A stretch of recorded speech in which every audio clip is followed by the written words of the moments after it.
Halo semua sahabat baik Tani, hari ini kita akan berbicara terkait pengawetan pangan sebagai solusi fluktuasi pengunjung. Perkenalkan, saya Lia, dosen teknologi pangan Universitas Ciputra. Jadi pengunjung itu kan kadang-kadang banyak, kadang-kadang tidak gitu. Nah, salah satu solusi yang nggak mudah dalam pengawetan pangan adalah frozen food. Nah, ketika kita berbicara, kita akan membekukan suatu makanan, ada beberapa faktor yang mempengaruhi aman dan sehatnya suatu makanan beku, yaitu yang pertama kesegaran. Jadi kesegaran bahan pangan sebelum dibekukan itu akan mempengaruhi produk akhirnya. Kalau bahannya segar ya pasti akan segar. Tetapi kalau barangnya dari awal sudah busuk ya nggak akan bisa jadi segar kembali gitu ya.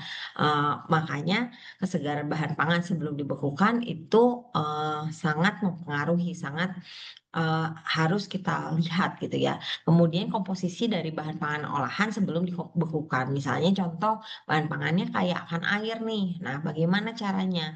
Kita bisa dinginkan dulu di kulkas gitu ya sebelum dibekukan.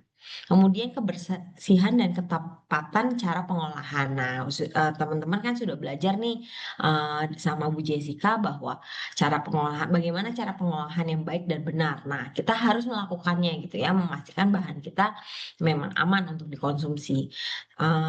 Selain itu juga pasca pengolahan gitu ya, pasca pengolahan juga harus diperhatikan, jangan sampai nanti kita misalnya menaruh di suatu tempat yang tempatnya banyak lalat gitu kan. Lalatnya akan memberikan bakteri gitu kan. Bakterinya akan tetap hidup gitu. Sebagian memang mati selama proses pembekuan, tapi banyak yang tetap hidup. Jadi pembekuan ini hanya memperlambat laju pertumbuhan dari mikroorganisme yang ada. Kemudian ketepatan dari metode pembekuan. Pembekuan yang seperti apa yang lebih baik dilakukan gitu ya. Apakah misalnya kita punya alatnya, oh ya slow freezing, apakah itu perlu didinginkan dulu atau tidak? Kemudian freezer mana yang dipakai gitu ya. Kemudian cara penanganan pasca pembekuan juga harus dilakukan. Apakah di store-nya di mana? Apakah tetap eh, di freezer yang mana? Kemudian apakah kita sudah melakukan pengemasan juga di dalam proses pembekuannya gitu ya. Jangan sampai nanti tertumpuk misalnya pasca pembekuan kemudian ditaruh tuh bahan makanan lain yang ternyata belum beku gitu ya.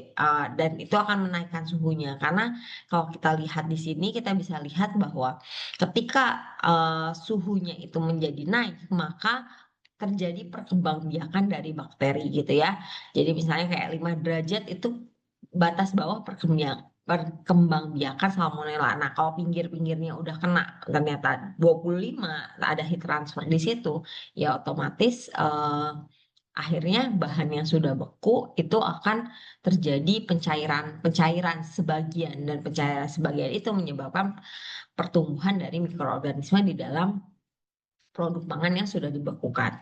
Kemudian yang terpenting lagi adalah cara pencairan ulang gitu ya. Jangan sampai pencairan ulangnya juga tidak proper, tidak benar gitu sehingga akhirnya malah produk pangannya jadi eh, ini ya, jadi tidak enak atau misalnya jadi tidak aman gitu ya.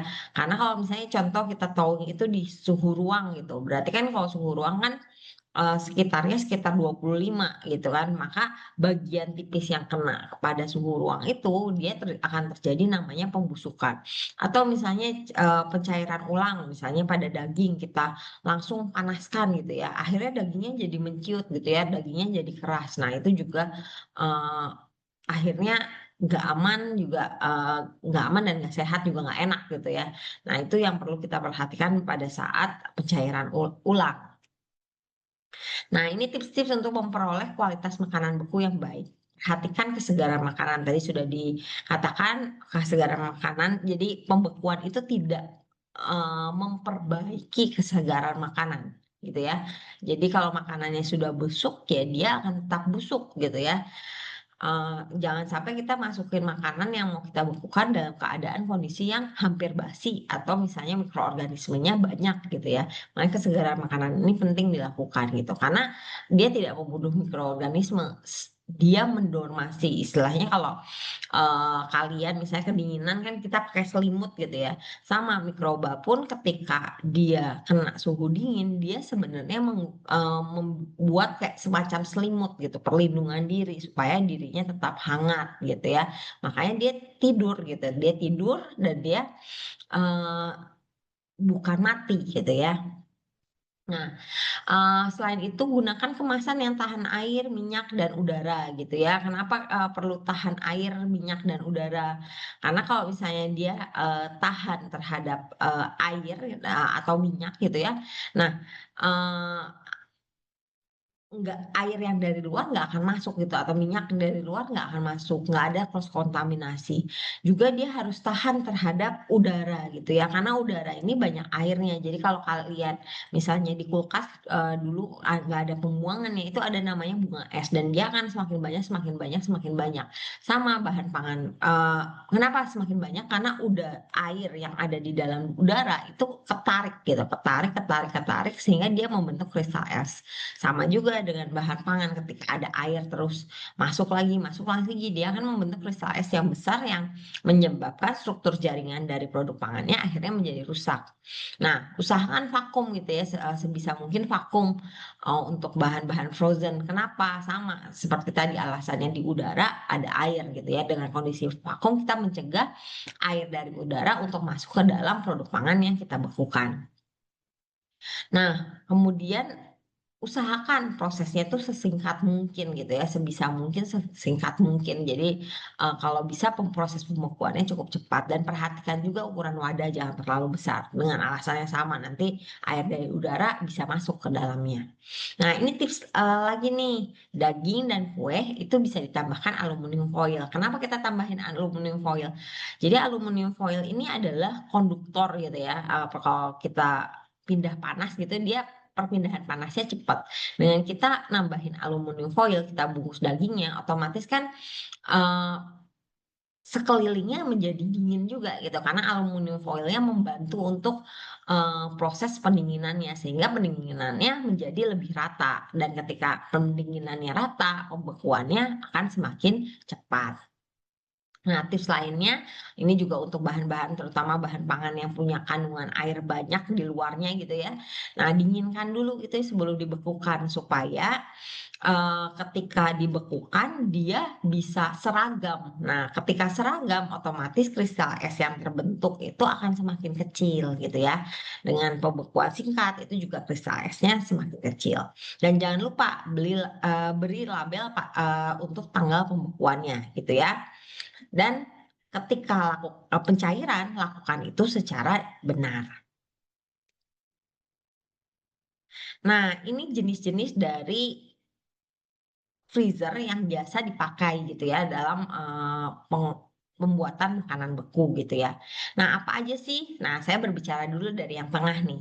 Ada namanya air blast freezer. Jadi dia ada angin gitu ya, gitu ya. Kecepatannya sangat tinggi sehingga dia bisa meratakan proses pembekuan. Pembekuannya jadi lebih cepat gitu ya, karena anginnya terus muter, dia ngeluarin apa? Dia menyingkirkan panas dari produk pangannya kita, kemudian dia memberikan angin yang dingin. Nah, karena udaranya berputar dengan sangat baik gitu, sehingga pembekuannya lebih cepat. Tetapi harga dari air blast freezer ini cukup mahal, bahkan di atas 50 jutaan gitu ya. Jadi kalau misalnya nanti kalian mau skalanya lebih besar, kalian bisa nih pakai air blast freezer. Dia pembekuannya cepat, otomatis hasil produknya akan lebih baik. Nah, gimana nih saya kalau misalnya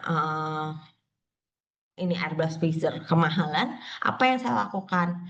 Nah, kita perlu ada namanya, karena ini adalah freezer processing ya dua ini, kita bisa menggunakan namanya plate freezer gitu ya. Plate freezer ini dia pembekuannya ada plat-plat nih di sebelah sini, dia ada plat-plat, dia plat pendingin gitu ya. Nah, memang pembekuannya agak lebih lama, tetapi karena ada plat-plat dan ada rak-rak dia tidak saling mengganggu satu sama lain. Jadi kamu bisa masukin, cuma memang pembekuannya lebih lama, apalagi komponen-komponen pangan yang jauh dari plat. Nah, salah satu yang bisa dilakukan, misalnya kita pakai logam gitu ya, pakai logam atau pembekuannya pakai aluminium foil, itu juga akan membantu proses pembekuan karena eh, aluminium foil ataupun logam lainnya juga itu merupakan konduktor yang cukup cepat gitu ya. Jadi bisa menggunakan seperti itu gitu ya. Nah, harga dari freezer ini sekitar 3 sampai 6 juta gitu ya. Nah, biasanya kita pakai ini khusus untuk processing. Sedangkan kalau kita menyimpan, kita menggunakannya chest freezer gitu ya. Chest freezer ini kenapa hanya untuk penyimpanan biasanya? Ya, mohon maaf. Kenapa hanya untuk penyimpanan? Karena chest freezer ini area pendinginnya hanya di sisi-sisinya saja, gitu ya, hanya di sisi-sisinya saja sehingga untuk dia tembus untuk proses pendinginannya itu akan jauh lebih lama, gitu ya.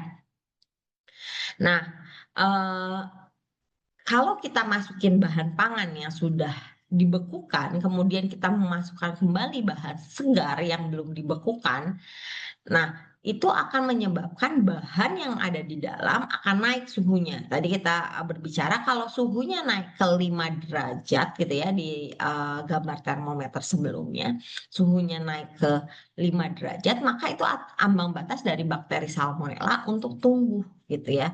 Makanya kita harus berhati-hati ketika memasukkan ke chest freezer. Nah, harganya cukup terjangkau gitu ya untuk skala UMKM, harganya sekitar dari 2 juta pun bisa dibeli gitu ya. Nah, kemudian mungkin ada pertanyaan lagi, gimana nih kalau misalnya saya cuma punyanya chest freezer, bisa belinya cuma satu, nggak mungkin bisa beli flat freezer. Ini akan lebih baik ya kalau bisa beli flat freezer, kemudian juga chest freezer gitu ya. Jadi ada freezer processingnya, ada freezer penyimpanannya. Gimana nih caranya gitu ya? Nah, yang bisa dilakukan salah satunya adalah kita membuat part-part gitu ya, part-part misalnya dengan dus atau apa gitu ya. Karena dus itu kan konduktornya konduktor lemah. Nah, kemudian kita jadi kalau yang barang baru masuk itu dipisahkan gitu, partnya bisa dipisahkan. Tetapi sebelumnya harus wajib didinginkan dulu di kulkas gitu ya. Didinginkan dulu supaya suhunya turun sampai eh, 5 derajat sehingga dia tidak langsung me- mempengaruhi barang-barang yang ada, ya dia langsung mempengaruhi cuma tidak langsung naik gitu ya, suhunya nggak langsung naik ke 25 enggak, tetapi bisa turun, misalnya anggap kita masukin di 7 derajat gitu, ya naik-naiknya ya paling 7, ya 5 gitu ya, sehingga masih aman gitu. Tetapi kalau kita masukkan bahan-bahan yang masih hangat atau misalnya kita masukkan dicampur atau bahan-bahan yang misalnya dari suhu ruang kemudian langsung masuk ke dalam chest freezer yang sudah ada eh, barang-barang yang sudah dibekukan sebelumnya, maka barang yang sebelumnya itu akan naik suhunya sebagian. Dan sebagian itu akan mengalami kerusakan dan mikroorganisme tumbuh sehingga produk tersebut tidak aman untuk dikonsumsi seperti itu. Ya, jadi bagaimana metode pembekuan yang tepat memang ini yang paling mahal ya, memang paling baik gitu ya. Tetapi itu alternatif-alternatif yang bisa kita lakukan gitu ya dalam membuat makanan beku.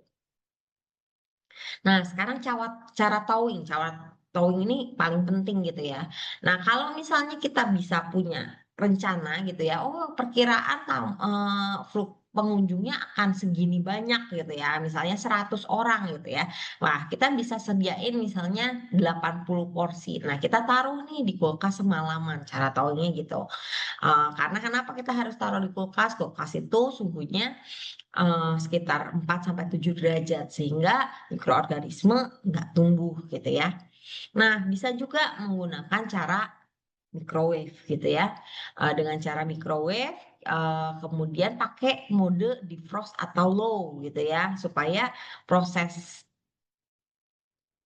thawing-nya, proses pencairannya itu bisa lebih seragam. Bisa boleh nggak pakai yang 1000 derajat? Nah, kalau 1000 derajat yang terjadi sebagian dari eh, produknya itu tertowing dengan sangat cepat, tapi sebagian lain tidak. Itu yang menyebabkan akhirnya tidak merata gitu ya. Dan ketidakmerataan itu biasanya teksturnya rusak gitu ya.